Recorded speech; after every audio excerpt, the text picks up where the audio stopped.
We are the Sanderson Farms Birkenroad team, comprised of analysts Gordon Burnham, Sean Cashman, Jordan Hecht, Ryan Poche, and Ryan Wienerman. Sanderson Farms trades under the ticker SAFM on the NASDAQ exchange. It currently trades at $93.60. We give SAFM a rating of market outperform, and we have a 12-month target price of $113. Over the course of this presentation, we will be discussing Sanderson Farms' company overview and strategy, conducting industry and peer analyses, and explaining our forecasting and valuation. Company overview. Sanderson Farms Incorporated produces, processes, markets, and distributes fresh and frozen chicken, as well as other prepared food. The firm is vertically integrated, owns 9 hatcheries, 8 feed mills, and 10 processing plants. Sanderson Farms is headquartered in Laurel, Mississippi, but the firm sells its products to retailers, distributors, and casual dining operators throughout the United States and to over 40 countries worldwide. The company was incorporated in 1947 by D.R. Sanderson and IPO'd in 1987 on the NASDAQ exchange. Sanderson Farms' market structure includes multiple segments of chicken products. These segments are fresh ice-packed chicken, tray-packed chicken, frozen chicken, fresh vacuum-sealed chicken, partially cooked chicken, and mechanically deboned chicken. The 3 market segments that generate the most annual revenue for Sanderson Farms are tray-packed chicken, fresh vacuum-sealed chicken, and bulk-packed fresh chicken at $1,057,000,000, $1,010,000,000, and $399 million, respectively.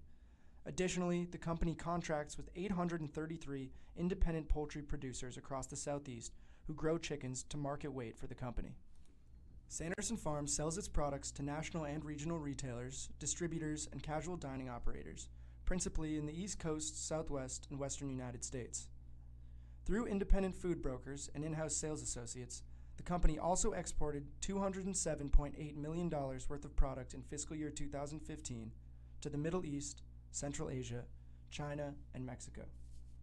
Sanderson Farms operates through 2 wholly owned subsidiaries, Sanderson Farms Incorporated, the production division, and Sanderson Farms Incorporated, the processing division. The company operates primarily in the big bird deboning and tray pack retail market segments, avoiding the less profitable small bird segment of the market.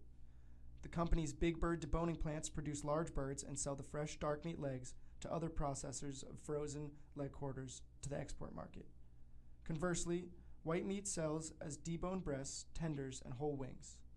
In the tray pack retail segment, Sanderson Farms produces, weighs, and packages medium-sized birds in various size individual trays. The big bird deboning market is priced primarily by spot commodity prices for legs, wings, tenders, and boneless breast meats. The tray pack retail segment prices are based on the Georgia Dock big bird price, which fluctuates depending on past prices and market conditions. Short-term strategy. Because of current market conditions such as avian influenza, anti-dumping regulations, and food bans in international markets, analysts anticipate a slackened demand for chicken, insufficient to satisfy anticipated supply. As a result, margins are expected to be lower this year for chicken producers, especially in the big bird segment. Thus, Sanderson Farms will continue to open up a new facility in St. Paul's, North Carolina, and will continue to produce chicken at capacity to increase revenues and keep margins high. Long-term strategy. According to Sanderson Farms' Chief Executive Officer, Joe Sanderson Jr., the company's long-term goals focus on increasing the share price by running the business efficiently, increasing production volumes, building new plants, and maintaining a healthy balance sheet. Competitive landscape. Sanderson Farms' biggest competitors in the poultry production industry include Tyson Foods, Pilgrim's Pride, and Purdue Farms. Each of Sanderson Farms' foremost competitors has extensive distribution networks and operates in the retail, wholesale, and food service industries. Nevertheless, Sanderson Farms differentiates itself by targeting the retail and big bird deboning markets. Therefore, Sanderson Farms competes with market leaders by producing birds with a higher than average weight, resulting in higher production volumes. In 2015, Sanderson Farms restated that the big bird deboning market is its most profitable segment. Latest developments. As of January 2016, the U.S. government announced the existence of a highly pathogenic strain of avian influenza within a commercial turkey flock in Indiana. This is the first case of avian influenza in the United States since the end of 2015's outbreak that left 50 million animals dead. The outbreak cost poultry producers $3.3 billion. Producers have been quick to react to the new outbreak, killing infected birds as swiftly as possible. Following the announcement of the avian influenza outbreak in Indiana, Sanderson Farms stock fell 9%, marking its largest daily drop in 15 months. Industry analysis. Sanderson Farms is part of the U.S. poultry production and processing industry. The U.S. is the largest poultry processor in the world, while Sanderson Farms is the third largest poultry producer among its American competitors, including Tyson Foods, Pilgrim's Pride, and Perdue Farms. The poultry production industry is part of the U.S. meat, beef, and poultry processing industry, which generated almost $212 billion in 2014. Within the industry, Americans have recently begun consuming chicken products more frequently in comparison to beef, pork, and turkey. According to the National Chicken Council, the 2015 per capita consumption of chicken was 90.1 pounds, while the 2015 per capita consumption of beef was only 54.3 pounds. The National Chicken Council estimates these numbers for per capita consumption of chicken and beef in 2016 to be 91.4 and 55 pounds, respectively. The American population's recent change in eating habits can be accredited partially to the nation's focus on decreasing obesity rates and promoting healthy lifestyles through more health-conscious eating. Sanderson Farms is the third largest poultry producer in the industry and produces over 3 billion pounds of ready-to-cook poultry annually. They have about a 7.5% market share. The first and second largest poultry producers, Tyson and Pilgrim's Pride, have market shares of 21% and 17% respectively. Lastly, the fourth biggest poultry producer, Perdue, has a 7% market share. Peer analysis. As you can see in the table, Sanderson Farms has a substantially smaller market capitalization in comparison to its primary competitors, but the company's securities are at a lower price point relative to earnings. Sanderson Farms also has a substantially higher return on equity ratio in comparison to its competitors, which likely reflects sound management and a prudent investment strategy. Revenue and expense forecasting. Our team wanted to approach revenue forecasting through production capacity, as we found through our research that almost 100% of the chicken processed at Sanderson Farm plants was sold. Furthermore, we discovered that historically the average plant processes almost exactly 70% on an annual basis of its total theoretical production capacity. Since Sanderson Farms is formulaic in the design of its processing plants, meaning total production capacity is uniform across similar plants, applying our capacity expectations to new plants coming online in the coming years allows us to accurately forecast the future production capacity that Sanderson Farms will operate at. We are aware of 2 plants hitting full capacity in the next 3 years, and after speaking to the CFO, Mike Cockrell, we are forecasting under the assumption that a 3rd plant will come online in year 3. So we applied expected production to online dates for plants to estimate future production. The next step was to estimate revenue growth for existing production. Using quarterly growth rates, we found that baseline revenue growth was fairly constant and applied this growth rate in the long term to estimate revenue growth for the plants that currently exist. We then used historical prices for whole birds through the Georgia Department of Agriculture and historical commodity prices for leg quarters, wings, tenders, and breasts to estimate future price per pound that each type of future Sanderson plant would sell at. Applying the forecasted pricing to future production growth and then adding it to the established baseline revenue growth for existing plants ended up reflecting our final estimates for net sales forecasting. Looking at this chart, you can see that production capacity and net sales have grown together historically. We expect this relationship to remain the same, resulting in attractive revenue growth in the next few years due to expansion of Sanderson Farms' processing capacity. Investment thesis. There are 4 key factors affecting the firm's performance. These are feed grain costs, company expansion, foreign policy, and chicken prices.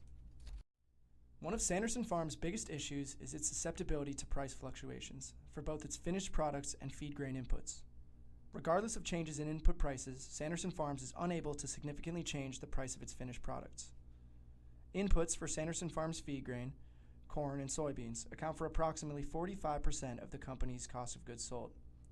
Corn makes up approximately 75% of the feed, while soybeans comprise approximately 25%. The company purchased nearly 98 million bushels of corn in 2015. Therefore, a $1 increase in corn price per bushel would cost the company an additional $98 million. The cost of both corn and soybeans are at the lowest prices in the United States since 2008, which can be seen in the figure on screen. Lower feed prices will lead to greater profit margins for Sanderson Farms. In fiscal year 2015, the average feed cost in broiler flocks was approximately 16.2% lower than in 2014. If the price of corn and soy remained at the December 10, 2015 cash market prices, the company's cost of feed grains would be approximately $39.8 million lower during fiscal year 2016 as compared with 2015. The company's expansion leads to increased revenues. While many of its competitors have stabilized production levels, Sanderson Farms continues to increase its production. The company has one new big bird processing plant in Palestine, Texas, and one under construction in St. Paul's, North Carolina. The plant in Palestine, Texas is currently at 50% capacity, while the processing plant in North Carolina is still under construction. Each one of these plants will offer a weekly production capacity of 1.25 million heads, which will increase total production by about 30%. Sanderson Farms' additional plants will increase sales and revenue, allowing it to keep up with high demand for poultry products. The company is confident that it has the ability to sell all of its production. Sanderson Farms plans to build additional plants beyond the completion of both the Palestine plant and the St. Paul's plant. Chief Financial Officer Mike Cockrell met with our team of analysts and informed us that the company wishes to expand its target regions with more processing plants. The company has yet to bring a significant amount of its products to the Midwest, so there is significant room for Sanderson Farms to grow in this geographic region. The company will most likely add an additional plant in Texas to serve the Midwest. Although Sanderson Farms will be spending significant cash flow in the near future, these cash outflows will be subsequently reduced. Sanderson Farms' new advertising campaign, along with increased production, will allow the company to continue to increase its revenues. Foreign bans on U.S. poultry products hinders the export business. News of avian influenza in 2015 caused several countries to impose total or partial bans on U.S. poultry imports.